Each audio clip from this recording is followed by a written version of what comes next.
Shall we go? OK. I see the doors closing. That means it's time to get started.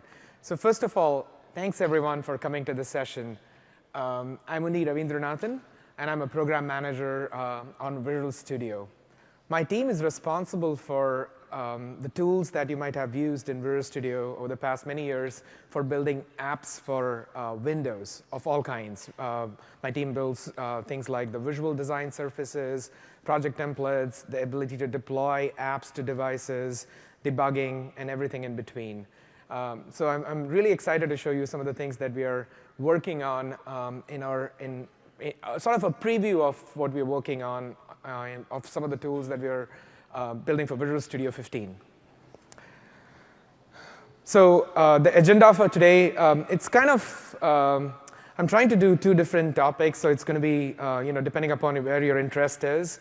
I'm going to actually start by showing some of the tools that we have in Visual Studio 15 that will help you be more productive building apps for Windows. And in particular, I'm going to focus on the XAML apps today, but I'm going to show some of the other things along the way as well. And during the second half of this conversation, I'm going to show you some of the tools that we are building to help you take your desktop apps, the apps that, what we call Project Centennial. I'm going to show you some of the tools that we are building in Visual Studio to help you package these applications and take them to the Windows Store. But more important than packaging, we feel once you get to the point of submitting to the App Store, you want to sort of keep improving them. So I'm going to show you the tools that you can use to sort of iterate, like how do you debug, how do you sort of set a breakpoint, how do you sort of debug an app in the context of Project Centennial. Along the way, I'll be sure to highlight some of the improvements that we are making to the runtimes themselves, like WPF, to help you, bring these apps to Windows, and hopefully these apps work great on Windows 10. I'm just curious, how many of you have built a .NET desktop app? OK, great. So fantastic. Not surprising. So what is a desktop app? I mean, I just wanted to set the context of this session. I'm not trying to define anything here per se. The world is a little bit more complicated now because you could have a desktop app that you build as a Windows universal app that runs on all of our devices. That could be a PC. It could be running on a PC or a phone or an Xbox or HoloLens. It's built with our Windows 10 application model, and it's distributed as an AppX. It's packaged and distributed as an AppX via the store, or you could sideload the app onto the PC as well. So that's universal Windows apps, and there have been many talks before this that cover this. So I'm not going to go into much in that space. But the tools I'm going to show you are kind of applicable there as well. Our vision is to build tools that can sort of add value to both of these classes of apps. So that's a good thing. No matter what you're doing, you're going to build tools and keep innovating to help you be more productive in building these applications. What I'm going to focus today is classic desktop apps. And these are apps that have been running on Windows since, I don't know, probably before I was born, but maybe not as much. But these are sort of apps that are built using the desktop.NET framework. You could build them using WPF, WinForms, things like that. Even VB6, that's fine. Or these are Win32 apps that you would build using C++, MFC, and so on and so forth. Historically, you would sort of install these using the Microsoft installer technologies. And these apps are capable of running all the way down to Windows 7, Windows XP, and beyond. With Project Centennial, we are doing work to help take some of these apps, and there are some fantastic Win32 applications out there today, to allow you to package them and take them to the Windows Store. We are calling it the desktop to UWP converter bridge. And I'm going to show you what we are doing in Visual Studio to help the scenario and hopefully alleviate some of the pain that you might have in debugging and deploying these apps as well. Oops. Oh, that's too quick. But before I show you demos, and most of my session today is just going to focus on demos of various tools in Visual Studio, In Visual Studio 15, and by the way, this is really early. We are like just a few months into starting on this product. We are trying to build tools for pretty much everyone out there. You could be a .NET developer, a C++ developer, or even like a cross-platform mobile developer. It's fine. We are going to focus on building the right tools that help you be more productive. A standard disclaimer that some of the things I'm going to show today are likely going to change. Actually, most definitely will change by the time we are done.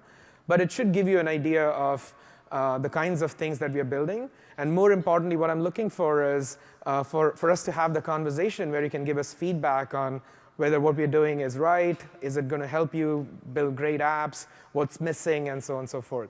Many of the tools that we are building today are directly influenced by the feedback that we have heard over the past many years, unfortunately, because there's always something important. But hopefully, the tools that we have today are actually a step in the right direction. And then the final thing is, not everything I'm going to show today is going to be available to you to try. Some of these will sort of like be available in our upcoming flights of Visual Studio, and some of them actually need Windows changes as well. So they will become available to you over the course of time. I'm not going to touch on a couple of topics specifically because they were dedicated sessions that talked about these. So for example, there was a session on Wednesday that talked about some of the top reasons you want to move to Visual Studio if you're a C++ developer. Things like the work we are doing to be more standards compliant, work we are doing to sort of improve our language service. Our C# language service is fantastic, but there's a lot of work we can do to make our C++ language service good as well. Things like refactoring, performance in looking up symbols, things like that. So we're doing work there. I'm not going to touch on this just because there was a session that covered it already. And then second, the other thing is sort of like the debugging part of Visual Studio is sort of our crown jewel. It's fantastic and adds tremendous amount of value. But we want to keep pushing forward here. So things like the ability to better handle exceptions. If you were to ever catch an exception, a generic exception, it's super painful because your code will throw exceptions. The framework will throw exceptions. How do you sort of focus on debugging your code versus things that you can't really change as much? We are doing work to be able to filter it down to the module from where the exception originated, so you don't have to worry about debugging someone else's code. You can focus on like improving your code and debugging through it. We also want to make improvements to the UX itself. We don't like modal dialogues. We want things to be really smooth in terms of how you deal with exceptions and things like that. So there were sessions dedicated to this, and I'm not going to go deep into covering this. So with that said, let's get started. So for the first part, I'm going to focus on some of the tools we are building for XAML developers and a few other things as well. And for the second part, we'll look at the story to take your Win32 applications to the Windows Store. With that said, let's switch over to demos.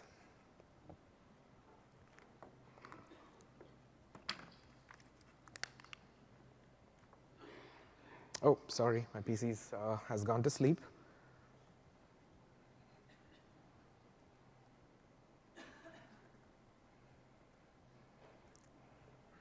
OK, in Visual Studio 15, and a preview of Visual Studio 15, I've loaded a WPF project. And I'm going to use this project throughout my demos to sort of take this project all the way to the Windows Store.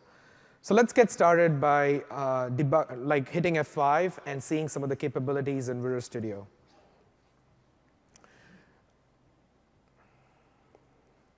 The moment I build and run this application, the very first thing you will notice that comes up in the context of the running application is this toolbar over here. This is what we call our in-app UI debugging toolbar. Though hopefully we don't have to come up with a shorter name than that, but it should be transparent to you. This toolbar is actually super useful because it's designed to help you diagnose UI issues in your running application. Those are some of the harder things for people to usually figure out, and we wanted to sort of show you some of the tools that we are building in this space to help you build great apps. This toolbar has a few pieces to it. The very first option here is a quick way to go back to Visual Studio so you can do things in Visual Studio, like inspect variables, make code changes, and things like that. So let's quickly click this button. And like you'd expect, you switch back to Visual Studio, and you are sort of taken into the live visual tree, which we'll talk about in a second. But that's a quick way to switch back to Visual Studio. The second tool is designed to help you select elements in the application so you can inspect properties of those elements and make changes to them. Let's go ahead and select this tool. And as you move the tool over your running application, you can select a number of different elements. And as soon as you click it, you can start inspecting properties on it and start making tweaks to it so you can make your app look good. And the third button, which is to be used in conjunction with the second one, is our sort of first stab at helping you diagnose layout issues in your application. Where is an extra padding set? Where is an extra margin set? We want you to sort of help you diagnose these quickly and get to the root cause. For the purpose of the demo, I'm not going to focus on this tool as much, and I'm going to stay inside Visual Studio for most of the time. The other thing to note here is let's go back to Visual Studio. If you were ever annoyed with that toolbar getting in your way, you can turn it off by using this button. And then when I go back to my running application, the toolbar is gone. But I find it really useful, and I'm going to keep it around. So let's go back and start making some changes to the application. So I'm seeing some issues that I want to go fix. The first thing I want to fix is I have a username written on the top of my application, and that could have a slightly larger font size. Now, in an older version of Visual Studio, what I would need to do is stop debugging, go back to the text editor, try to find XAML, try to find all the places where this potentially could be used, and then start making changes. We think that's really counterproductive because it takes sometimes for large applications a ton of time to rebuild and restart and make all those changes. So we wanted to bring a much more fluid experience to Visual Studio 15. So let me go ahead and select the element that I want to inspect. So I've clicked here, and I'm going to switch back to the live visual tree. The live visual tree is a visual representation of all of the elements in your application as the application is running. It is live in terms of the fact that as you're making changes to the application, as you're navigating across different parts of the UI, the tree is kept up to date in real time, and you never have to ever press refresh to get a new state. So it just stays behind the scenes and refreshes by itself. The live visual tree is designed to be used in conjunction with the live property explorer, which is, like the name indicates, properties for the element that you just selected. Again, it is live in terms of the fact that whenever you make a change, you don't have to ever restart or refresh. It just keeps up with you as you're making these changes and helps you inspect issues specific to UI in your application. It's more than UI, as we'll see in a second, but for now we'll focus on UI issues. So let me go ahead and select the text block that I want to manipulate. I'm not really changing anything.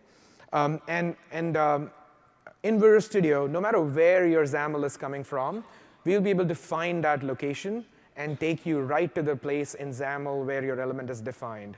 It doesn't have to be, it can be coming from a style. It can be coming from anywhere. It doesn't matter. As long as you have source code for that markup, we will take you to the location in your project with a single click. So as soon as I click that, Visual Studio brings up the XAML editor. And I'm not sure if the thing is visible back there. Yeah, it should be OK. It synchronizes to the exact location in your XAML that the markup is, that the particular element is coming from, provided you have the source code. And now you can start making inspections and tweaks to it. Now, how many of you have used edit and continue in C#? I'm sure pretty much, it's actually a fantastic feature that lets you actually make tweaks to your code and see those changes applied to the application as you're going through the debugging cycle. We wanted to bring that to XAML as well, and that's what I'm going to show you first. So to do that, let me go ahead and make a change to the font size. Now keep in mind, I'm not stopping debugging. I'm going to keep the debugger. I'm going to keep the app, throughout the demo, I'm going to keep the app running under the debugger, and I'm going to change the application pretty significantly underneath me. So here I have font size, and let's go ahead and change the font size. Let's make it 22. That's all I'm doing. I can type XAML in my code editor as I'm debugging. And as I switch back to the running application, the UI updates without me having to restart the debugging cycle and sort of go from there. So it makes it really efficient for me to, thank you. It makes it really efficient for me to sort of like make these changes to my XAML and preview them without ever having to restart the debugging cycle. Now that's a really simple change, and you might wonder, what else can you do with it?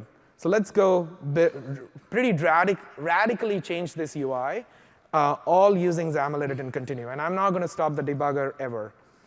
So let me go ahead and dog the application to the right-hand side so you guys can see a side-by-side comparison. Ideally, this feature is best used in dual monitor setup, where you have your application running on one monitor and Visual Studio on the other. But because we don't have that luxury, I'm just going to go ahead and dock it side by side. Now, what I want to do first is I want to take this map control over here and move it to the bottom of the application. So I just want to switch it over to the bottom. And let's go ahead and make those changes. To do so, just like we did before, the first step would be to go and know where this particular piece of markup is coming from. So I'm just going to use the selection tool, and I'm going to go click somewhere inside the map so I get some locality of reference. And I'm going to hit my favorite go to live visual tree. That's going to bring up the visual tree that essentially has the error message that's shown here selected, just because I don't have a map credential key right now. And I can start walking up the visual tree. As I walk up the visual tree, the first thing I'll notice is there is the map control itself. So that sounds interesting. I'll go and open it, and I will see that, OK, that makes sense. The map control is defined there. But I want to do more. I want to keep walking up the tree and actually find the location where the control itself is getting used so I can move things around. So let me go back up to this view and bring up the XAML. And that makes sense now. There is a user control or a custom control that are defined for hosting the map control. And I want to sort of move the thing around. So let's go ahead and do that. And let's really do that in a natural way, the way you would do it with using cut, copy, paste, and delete, and things like that. So I'm going to select this line. And oops, that's too much. I'm going to select this line. And I'm going to cut it. And I'm going to paste it right at the bottom. Now, of course, nothing is going to change because I haven't really changed anything to impact layout yet. And that's what I'm going to do next. Let's go ahead and delete the grid.row. And keep in mind, I want to move the map control down. So I'm going to move the grid.row to the map control. And as I'm doing things, note that I'm getting full IntelliSense. And I'm able to make all these changes using my XAML editor and IntelliSense capabilities. We have also made an intentional choice to make the XAML editor like full screen, so you can get like the highest fidelity coding experience, and you can see those changes in the running application as I'm making them. Let's go ahead and change the height. Instead of it being that proportion, let's go ahead and do that. I'll do the same thing again. I'm going to go back here and set height equals. And one thing to note is, I'm typing very naturally. I'm getting into these weird states, with invalid XAML and things like that. That's fine. You don't have to do anything special there. Just type naturally, and we'll keep up with you in updating your application. So let's go ahead and make it 0.4 star. And now the control has sort of moved to the bottom to show you essentially how powerful this is. But that's not what I really wanted. Now I've changed my mind. I want to move the control from the bottom of the screen to the right. I wanted to show you a couple other things that you can do as well. Like I said, you get full IntelliSense. So the first thing you want to do is change the row definitions to column definitions, because you want to change the stacking from horizontal to vertical. So let's go change it. And using Visual Studio XAML language service features, you can just naturally type. Note that we have updated the ending tag as soon as you did that. And I'm going to change the row definition to column definition. It's a weird state to be in, because in a column definition collection, you can't really have a row definition. No problem. You can change it. And then finally, I'm going to change the height from height. I'm going to change it to width. So now the control has disappeared. That's intentional, because I haven't yet set all layout properties. But I've successfully removed items from a collection and re-added a completely new collection and items to that collection as well, all using without ever stopping the debugging. And the final step, of course, what I have to do is to move the map control to the right. I need to change the row property from row to column. And as soon as I do that, my control moves to the right, again, all without ever having to restart my debugging cycle. So that's XAML edit and continue for you. Thank you. And I just wanted to actually emphasize one thing, which is when you stop debugging and then restart the application again, all the changes that you made are actually in your XAML, and they're going to get applied to the running application. So it's not like we're doing, you essentially are making real changes to your source code, and hopefully under source control, so if something goes wrong, you can roll it back. All those changes are essentially now reapplied, and now that's part of your code base for you to deal with. So one more thing before we switch gears. What else can you change using XAML edit and continue? Let's go ahead and make 2 more changes. One is I have a data-bound UI here. In this case, it's coming from my models. And I want to go make changes to that as I'm doing things, as I'm sort of working with the application. So let me go ahead and select, again, using our familiar gesture of selection. Let me go open up the live visual tree. And over here, you will see that it shows all of the element that I just wanted to see. But what I want to show you is one useful feature of the Property Explorer, which is the ability to inspect data context. It's really hard if you're doing data bindings and things are changing in your data context. You don't really know why my binding is not working. We feel a tool like this could help you inspect issues and diagnose and fix those issues as well. So let me just, oops, sorry, I misclicked. Let me just bring up, let me pin this so we can see a little better.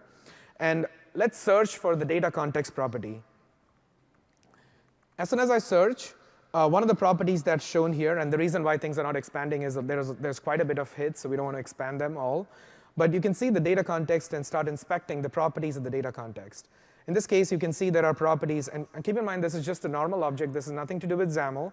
It's almost like a debugger watch window where you're able to see the data context and all of its properties that go with it. One of the properties here is selected week, and that's what's happening to sort of show up here, as you can sort of see from the values, and you can match things up.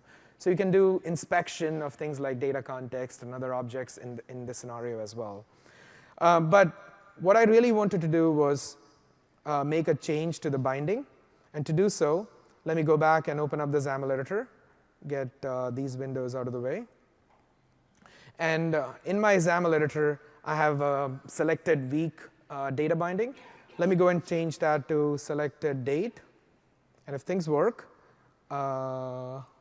fingers crossed. Did I mistype it? Anyway, but you get the point. If I delete something, the binding goes away. And if I update the thing back again, it comes back. I just don't remember the name of the property that I was supposed to update to. But you can change data bindings this way as well. And finally, you can change things in styles and templates as well. So if I go and select a particular style or template, I can go make tweaks to it, and everything works there as well. So you can change pretty much anything in your XAML. Let's keep moving. The next capability that I wanted to show you in Visual Studio is to do so. I'm just going to open up Blend, because to date, we have only built this in Blend, but we will bring it to Visual Studio as well. Are you guys familiar with Blend? So Blend sort of are just, yeah, some people are. Blends are a design-focused tool. It lets you do a lot of the mundane things that you could do in XAML, but we have a lot of specialized capabilities to do things like animations and states and things like that. The capability that I wanted to show you is Lightbulb. So in C#, using our .NET compiler platform, also known as Roslyn, we let you write things like analyzers, and we want to make it possible for you to extend the editing experience itself of C#. We thought, why not do the same thing for XAML? And what we have done here as a first step is to bring the Lightbulb into the XAML editor as well. To see that in action, let me go and bring up the XAML editor and put the cursor somewhere in my editor. And immediately you will see a Lightbulb pop up with essentially one fix-up, and we're going to build many more over time, that says I have namespaces that I'm not really using. So let me go ahead and remove those. And as soon as I do that, one of the namespaces, which was redundant, is now taken out of my text, and my XAML is much more cleaner. We want to do things like inserting namespaces and suggesting formatting options and things like that. But this is sort of our first step to let you, bring the power of the .NET Compiler platform to XAML as well. So that's the light bulbs experience. And finally, one final thing I wanted to show is it's been a while since we have changed our XAML language service, about a year and a half or two. So in this iteration, we want to invest in making you a lot more productive in entering your XAML. And that's what I'm going to show here. So in this case, I'm going to get views. And as soon as, oops, sorry, that's not what I meant. If I type footer and I hit enter, we will automatically insert the namespace for you, no matter where the type is coming from, just like C#. And we will sort of insert it into the top of the XAML file as well. So we're doing work to make it possible for you to sort of easily complete your XAML input and make you more productive there as well. And finally, Blend is actually going to see some new capabilities as well. For example, we're going to add search in the resource panel. That XAML was not valid. Let me just fix that up again. We're going to add search in the resource panel and things like that people have been asking us for a long time. We just haven't gotten around to that. So we are committed to making your XAML authoring and debugging features and make you a lot more productive in building any kind of .NET app or actually any kind of Win32 application. Now, let me actually switch back to Visual Studio. Let me get out of Blend. And let's quickly start debugging. Now, one of the things that Satya showed in his keynote yesterday was, as Microsoft, we are responsible for enabling you guys, our developers, to build universal apps. And by universal, it doesn't just mean apps that run on PCs, tablets, and phones. It means apps that are actually universally available for everyone. And by everyone, people with disabilities, for example. We're doing work, a significant amount of work in Visual Studio vNext, Visual Studio 15, to build tools that will help you build apps that are accessible. Let me show you a couple of those. The first tool is, as soon as I bring up visual debugging, and I go back to, let me go and select something here that makes sense. Let's go and select this button. And let's bring up the Live Property Explorer. We are building a completely new category for accessibility that lets you inspect accessibility-related properties and essentially quickly address them so your apps are fully accessible. So that should help you inspect those kinds of issues and have suggested fix-ups so you can quickly make your apps accessible. But more importantly, we're going to work with Windows to improve the narrator experience so that also helps. And to do that, let me quickly switch back to slides because I don't want to bring up narrator on my desktop here. And show you a quick 30-second video. So as the video is going along, just because I wanted to speak along with the video, I just recorded it a little bit in advance. So what's happening here is we have in Visual Studio 15, we have a new way of debugging called Debug App for Accessibility.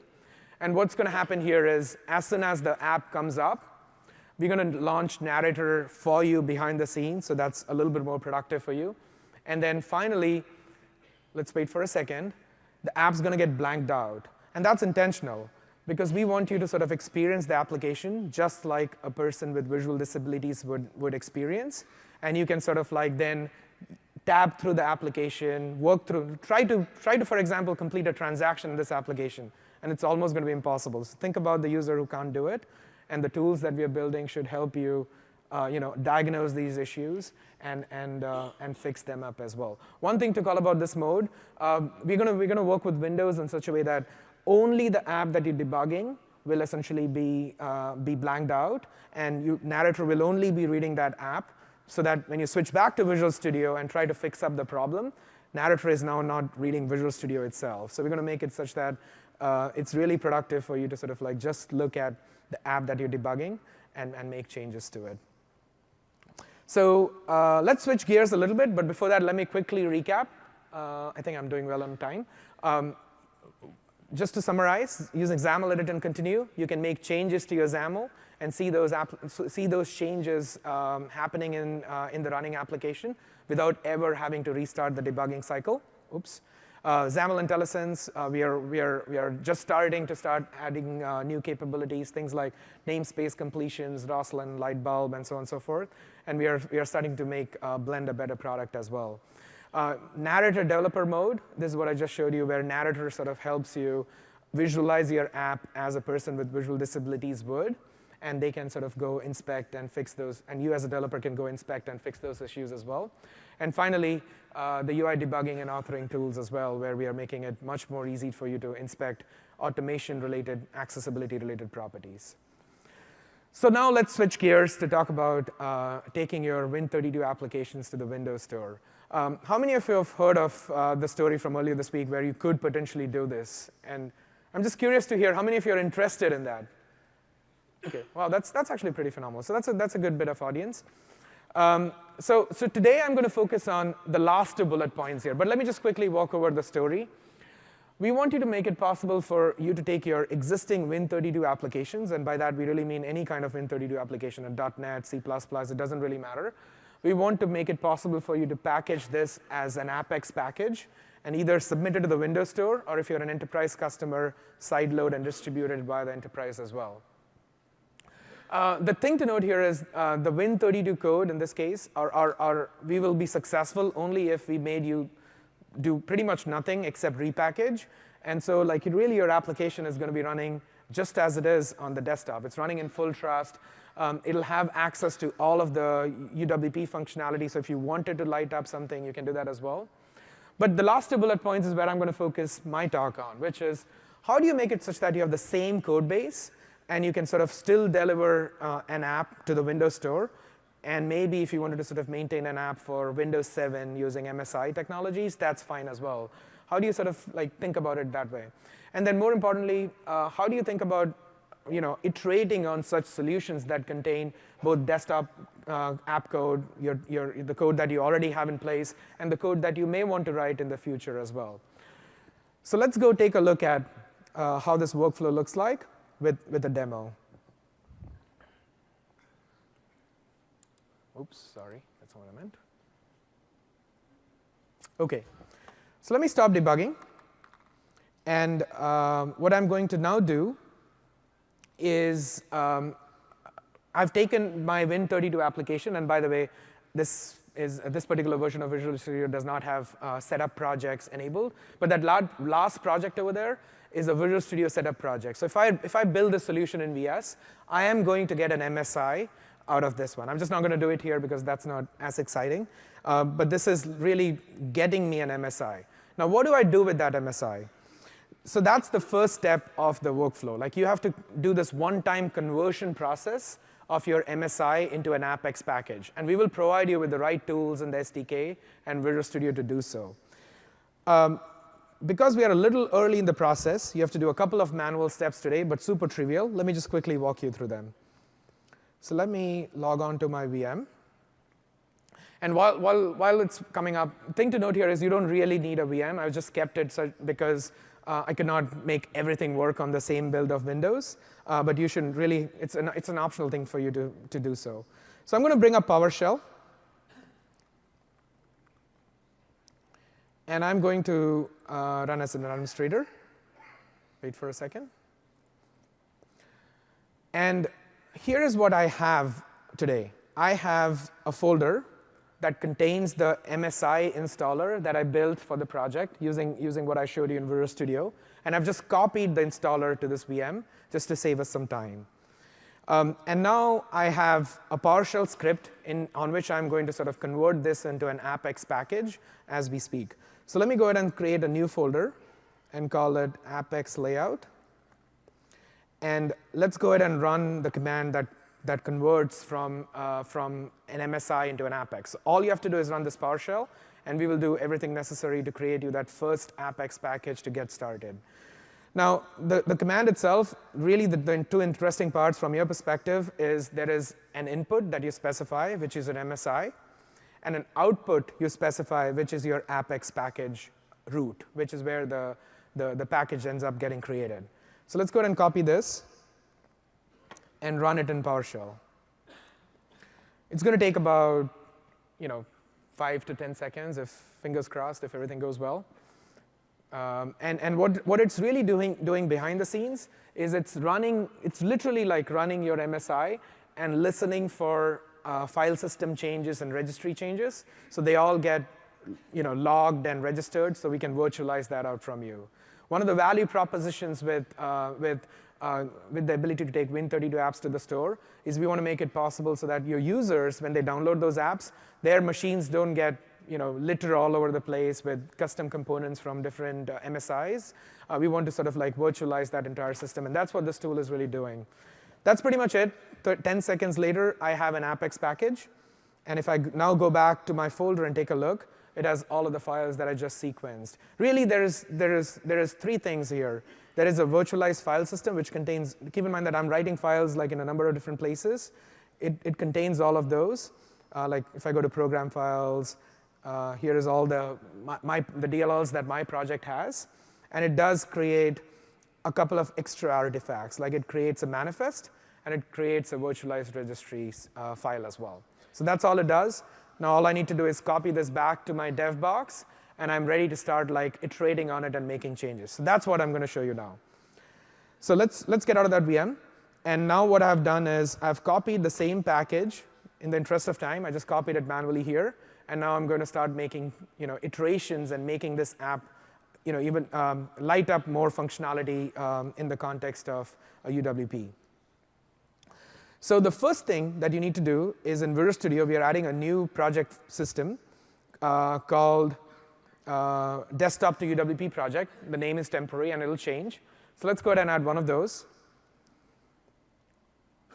All it is a way for you to sort of like get this sort of like place in Visual Studio where you can make iterations to your application.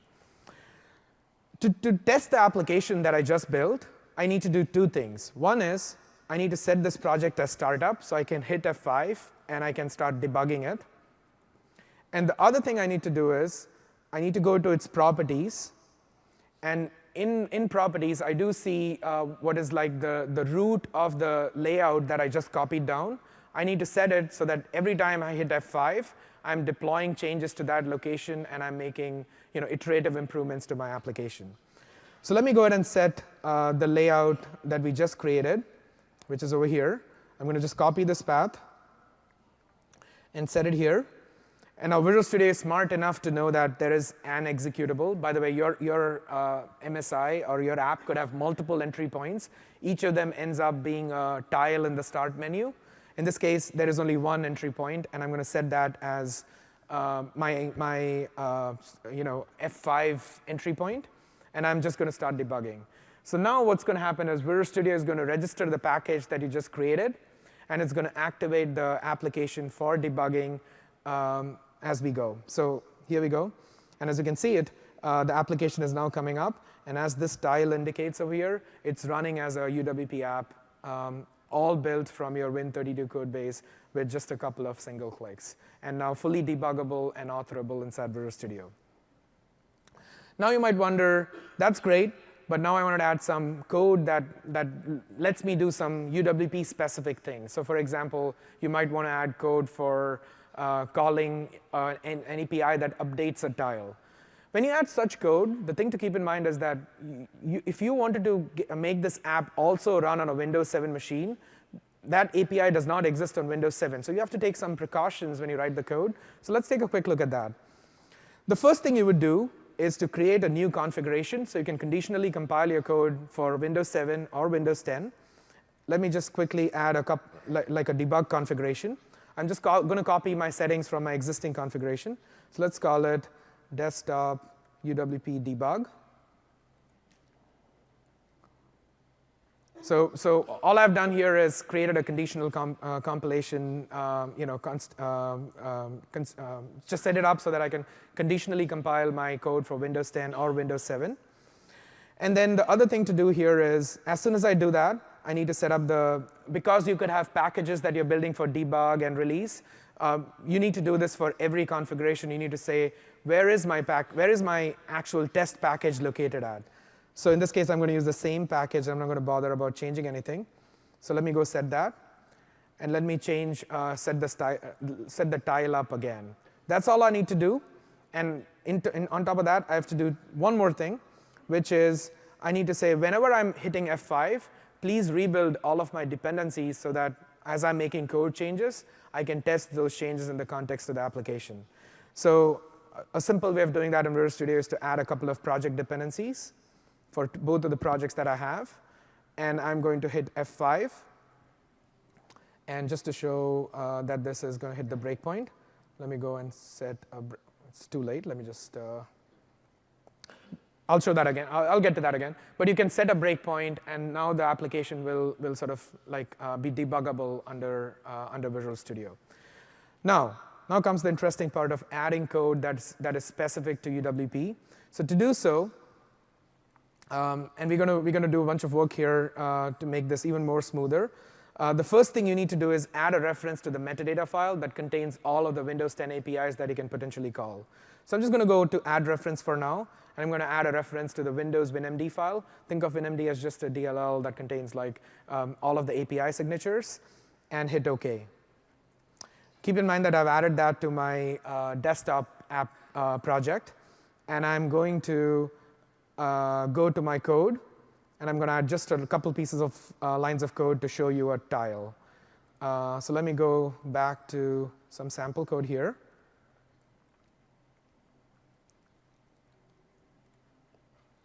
And let me add the code here.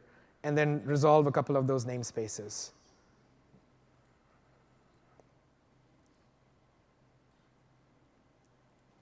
That's all I have to do. Let me also call the function that I just added. This is an insanely simple example, but hopefully, oops, not doing the right thing here, there we go, that should take care of that. And now everything is resolved. Let me go hit F5. Keep in mind that I've done nothing but added some code and hit F5. And if things work as expected, fingers crossed. Do it one more time. There you go. The debugger should, oh, sorry, I missed one point. Let me stop that one more time. Now, the thing to note here is when you talk about complex Win32 applications, it's often very hard for us to predict how your application is actually going to get packaged at the very end. You could take a DLL from here, copy it to another location, and so on and so forth. So Visual Studio needs some hints to help us know where exactly did you intend the DLL to go. And to do so, we have, let me go back to the Solution Explorer, a mapping file that basically all it does is maps from the project output to the location in the package where you intended the DLL to go. That's all you need to update. Let me just copy a sample example here, and I'll explain what it's doing. It's basically suggesting to Visual Studio that, and I'm using hard-coded paths here, you hopefully should not do that. Just copy a particular DLL from this location into a place inside the package where I intended the DLL to actually go to. So let me quickly change this to desktop UWP debug, because that's where I'm building my current configuration to. And that's pretty much it, hopefully. So let's hit F5. Oh, that didn't do anything. Let's hit F5.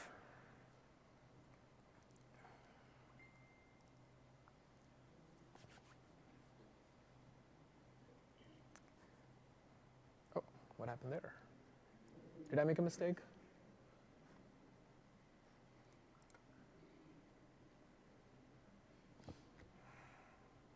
Somehow it's early bits. It'll get worked out by the time you're done.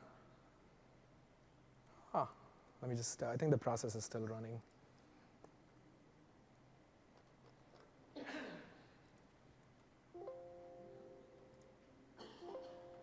Let me just quickly close VS and restart it.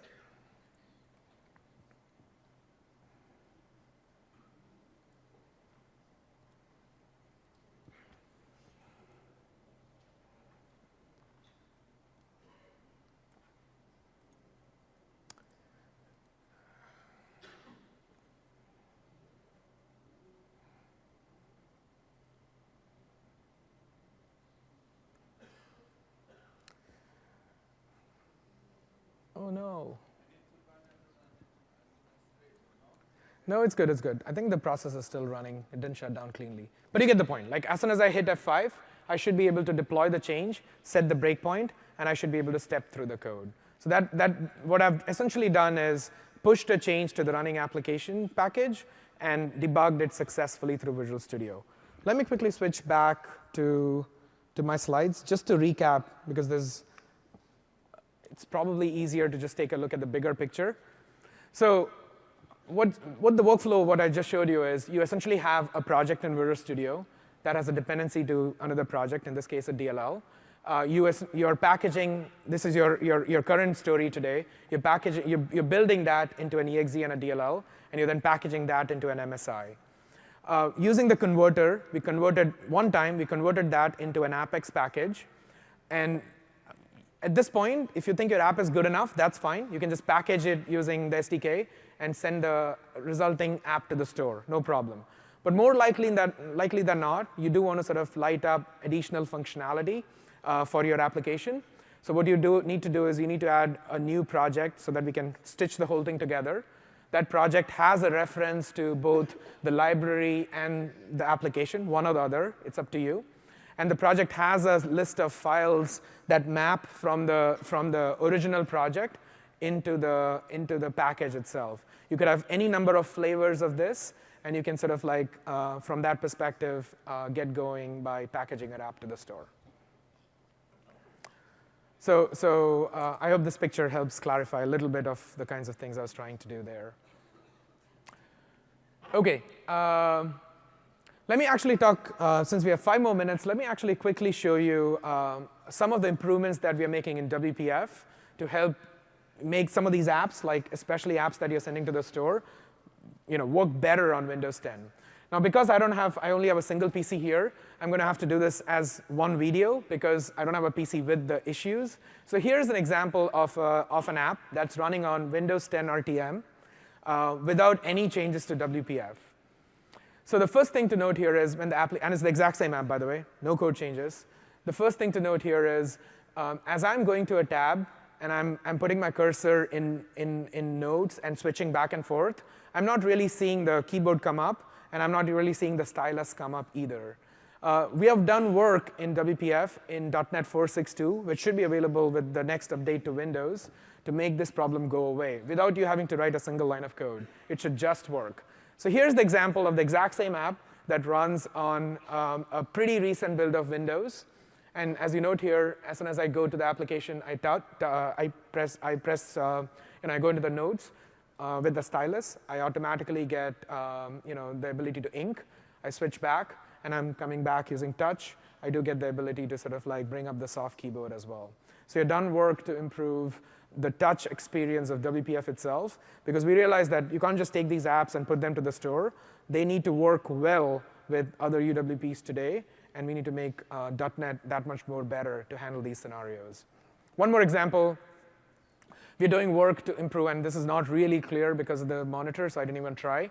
We're doing work to improve how you handle per monitor DPI. So if you have 2 different monitors, one with high DPI setting and one with low DPI, as you move apps across monitors, you will see the picture on the right, though it's not very clear on the projector, is much more crisper, and the picture on the left is what we would have gotten in .NET 4.6.1. So we're doing work to make, without you actually having to do much at all you have to do is add a single line of code in your manifest, recompile, and then you will sort of automatically get new behavior. We can't do this automatically for you, because in that case, certain kinds of apps do break, and we don't want to do that. So that's pretty much everything I had today. But like I said, now it's already Friday, but some of these sessions touched on how the UWP story works, how do you do better debugging in Visual Studio. So like I said, there is something for everyone, and we really hope you give us the feedback so that we can improve the product over time. And that's pretty much all I have. I'm going to open up the floor for questions. I'd request that you come to the mic, and I'd be more than happy to take any questions that you might have. And to summarize, please do take the evaluation as well if you get a chance. I'm going to go back to the contact slide just in case you want to send an email or get in touch with me. But thank you.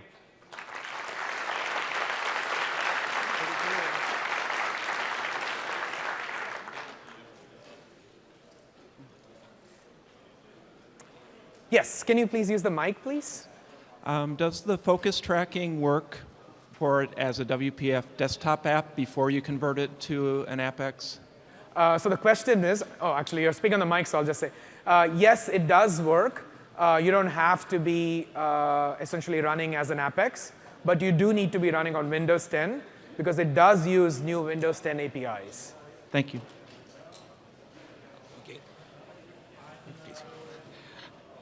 You always thought about .NET Win32. It works only for not managed code, the conversion. No, the conversion works for any kind of code, including pure C++. You don't have to be .NET. It can target only desktop or only RT and phone and so on? No, by default, your Win32 application that has no .NET, if that's your scenario, that's fine. Those apps will only run on PCs. Okay. They will not be, they are PC apps. And can have access to a shared folder of the PC and network items like printers and so on? Yes, you should be able to have access. There are a couple of things that you can't do. For example, you cannot write a driver and get it installed as a part of that. Of course. But yes, absolutely, you should be able to look at files and folders and things like that as well. The only thing you have not told, availability of converter? The next 2 to 3 months. Thank you. Hi. What about Windows .NET forums? Do we will have the auto keyboard and things like DPI event changing so we can keep track of, because we understand that especially Windows forums are more sensitive. Yeah, that's a good point. Absolutely, we realize that. But for now, the changes that we made are in WPF only. What does "for now" mean? We are looking for feedback. So if that's what that's what your scenario is, we'll definitely hear that. So this is not a question. Actually, it's a comment of my own. What kind of feedback are you waiting for? For 15 years, all of the .NET, the vast majority was Windows Forms.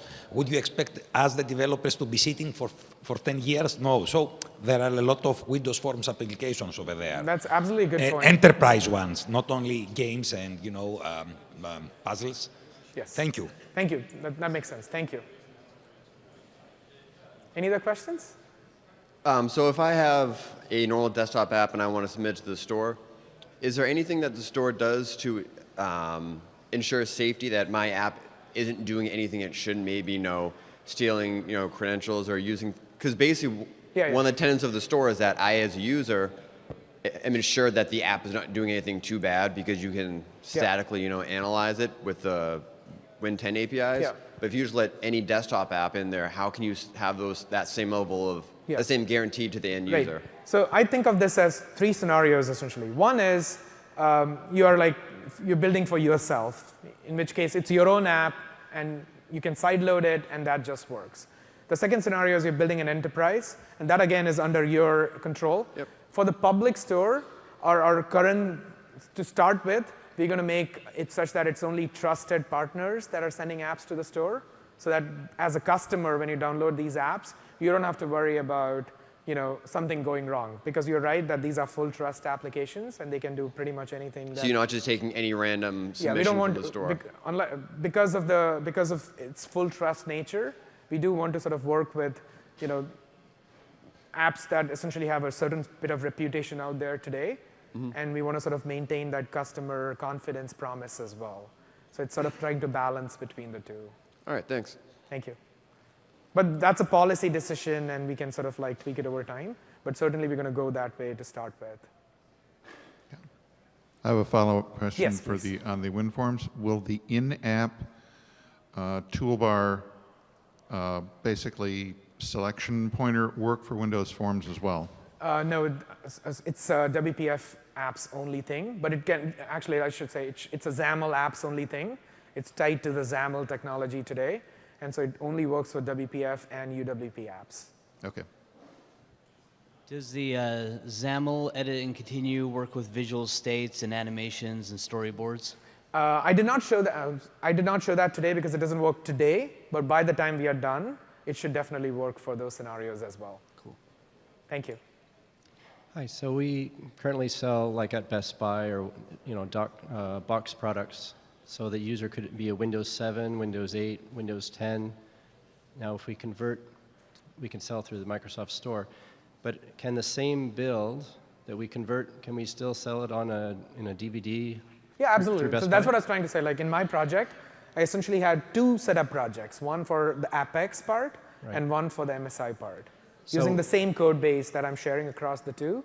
Okay. So you should be able to, if you are smart about authoring the code in terms of not taking a dependency on an API that's only on Windows 10, you should be able to package the same code base as a MSI or an AppX and distribute it to both sets of customers. So but even a Windows 10 user that walks up Yes. to Best Buy and Yeah, buys it? we will never take back support for MSI from Windows. That's not going to happen.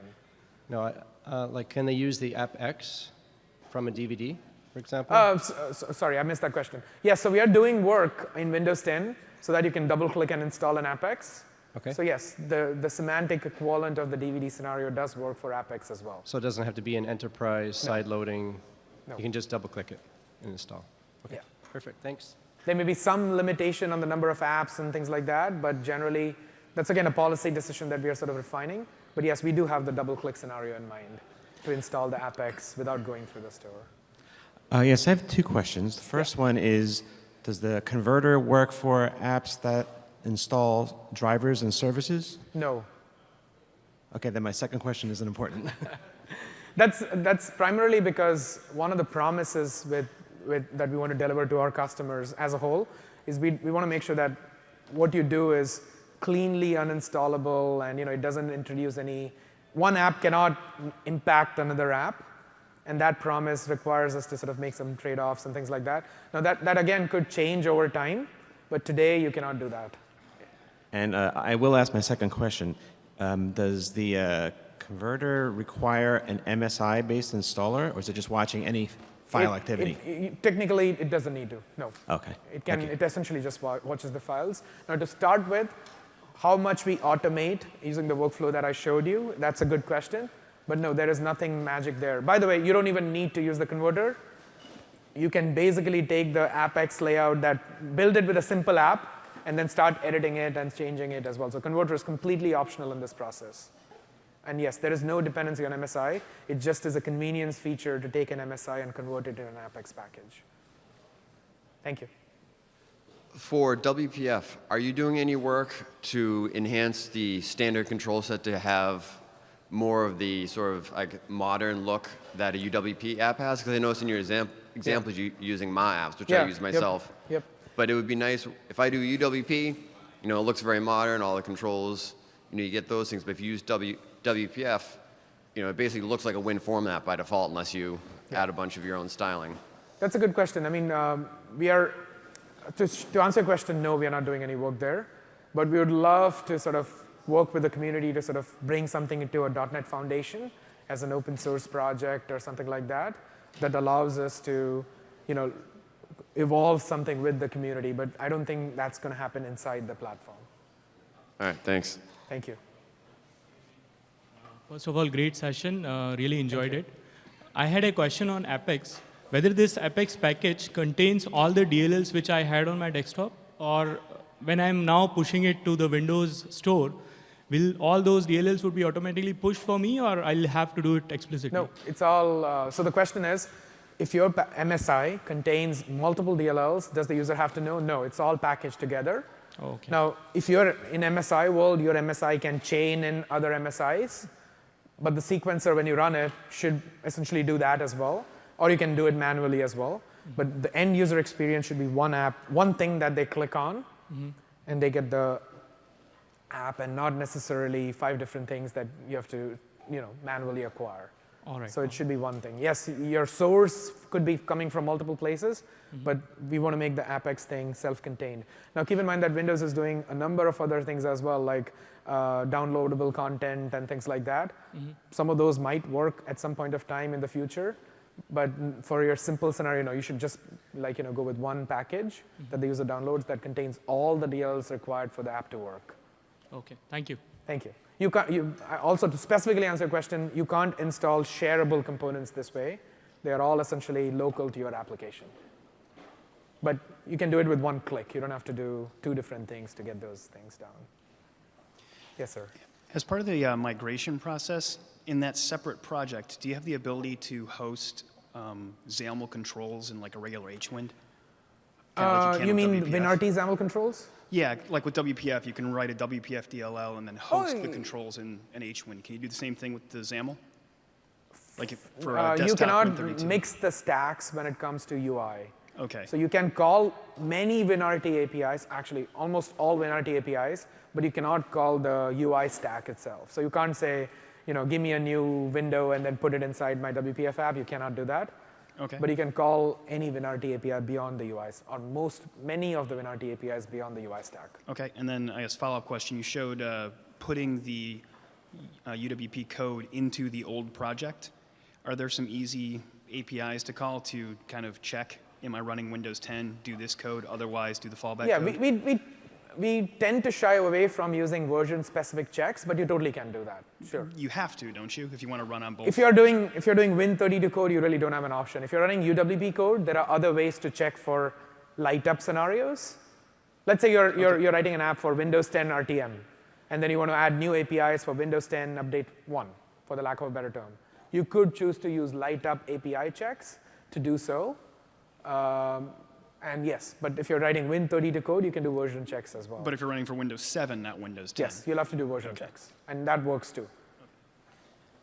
Hello, how about optional features and prerequisites in installers?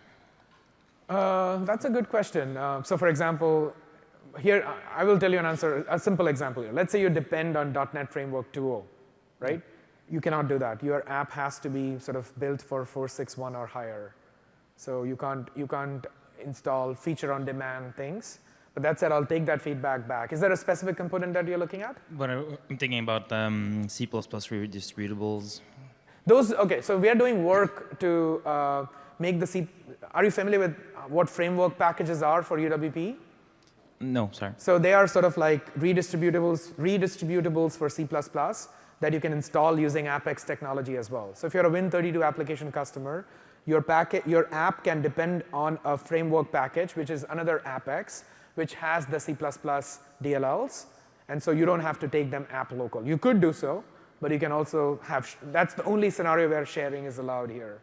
Okay. So you just have to express a dependency on the version of VC that you want, and then your app can carry, we will download the right VC for you. Okay. And That's what I'm saying, it's really scenario specific. If you have anything in mind, we'd love to. Or how about questions or options that user usually choose in the wizard? I don't think you can opt into those, but I'll take that feedback back. Okay. Again, I would love to hear what specifically you want to opt into, because maybe it should be enabled by default, maybe not. So I'd love to hear. No, but I mean, like, we ask questions usually in our installer in terms of like connecting to what servers, things like that. So I see. So you want user interaction during installation, Yeah. and then do things based on user interaction. Yeah. I don't know if that's possible in this world. Okay. So yeah, you'll have to give them all and then make code change. You'll need to do that stuff in your app itself as opposed to install time. Okay, thank you. Thank you. So I know you can't do drivers. What are the limits of what you can do at install time? So you said, one app can't affect another app, but can it put in hooks in the OS? Like I have an app that puts itself in the send to menu. Yes. An app like, 7-zip puts itself in the context menu. Yes, there'll be some integration points for all of those shell scenarios. Okay, thanks. Yes, again, I would love to. So my suggestion would be please do send me an email, because we would love to hear specific things that you want to do. I will use an example here. We want to bring Office using this technology, and Office without double clicking doesn't make sense, where you need to be able to launch Office with the right program when you double click. So yeah, that should work. But again, I want to make sure that I understand the concerns, scenarios clearly. Well, the explicit scenario that I currently do is I add myself to the send to, a shortcut in the send to folder for the user, so that I have a program that processes any type of random file with all random extensions. So you can right click any file, I'll be in the send to menu. That should be there. Okay. But I just want to make sure that let's go over very specifically using screenshots, and I'll make sure that we say yes or no to that. But I'm pretty sure at a high level, yes. Okay, thanks. Thank you. How about adding control panel applets? If an app is adding control panel applets, will that get transferred over? I would like to say no, but can you again get in touch with me with your scenario and a couple of screenshots so I can better take a look at it? Okay. I think I'm going to say no, but I would love to take a detailed look further. Understood. Thank you. Thank you. Hi. There's currently quite limited support for multi-touch in WPF. Do you know if there are any plans to enhance this? We did, so from my perspective, multi-touch works, but there were a bunch of bugs and quality issues. We've done improvements, bug fixes, and things like that. But if there is a specific, my suggestion would be try 4.6.2. If 4.6.2 doesn't make your scenario better, please get in touch with your specific repro steps, and we can take a look. Are we adding multi-touch to controls by default? No, but we want to make it possible for you to build multi-touch applications. Okay. Now, it won't be as good as UWP apps, but I think it should certainly be to the point where you can do a significant number of things there. Okay, thank you. But I'd love to hear very specifically what's not working, and then take a look at addressing those. All right. Thank you. Thanks, everyone.